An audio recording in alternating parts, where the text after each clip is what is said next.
So guys, we're just going to go through another powers kind of question.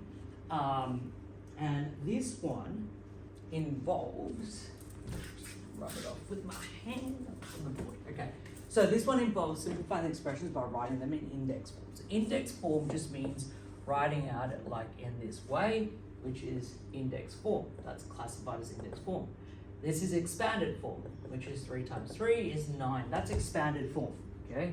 So let's simplify it. This is a big thing. Always simplify your answer whenever you get the chance, okay? So how many 3's do we have? 1, 2, 3, 4, 5, okay? So 3 to the power of 1, 3 to the power of 1, 5.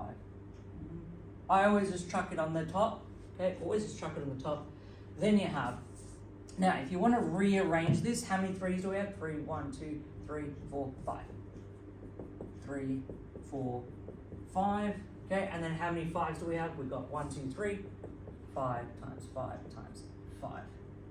Okay, so look, this is not compulsory. If you can count and add up the powers when they've got the 5 in between, go about it, but I'm going through the most basic way possible.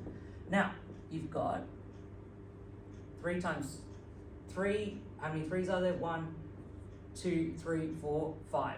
So 1, 2, 3, 4, 5 times 5 to the power of 1 plus 1 plus 1.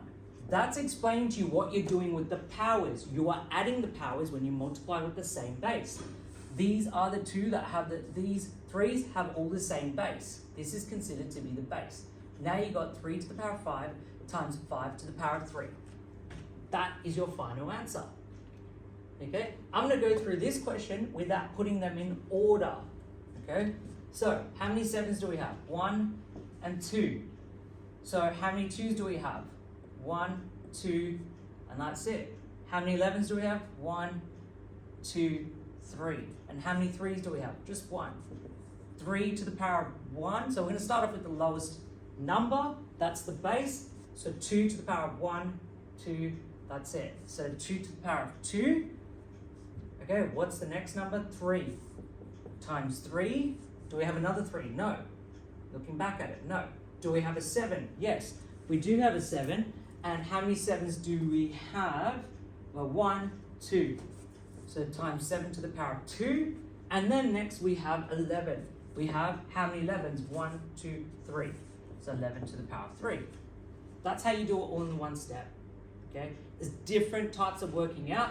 This is the most basic way, arranging them in order, then adding the powers, and then simplifying it. We don't do, a lot of people go, oh yeah, 3 times 5 is 15. 15 times 5 times 3 is going to be the answer. No. Okay?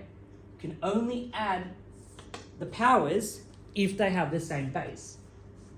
All right.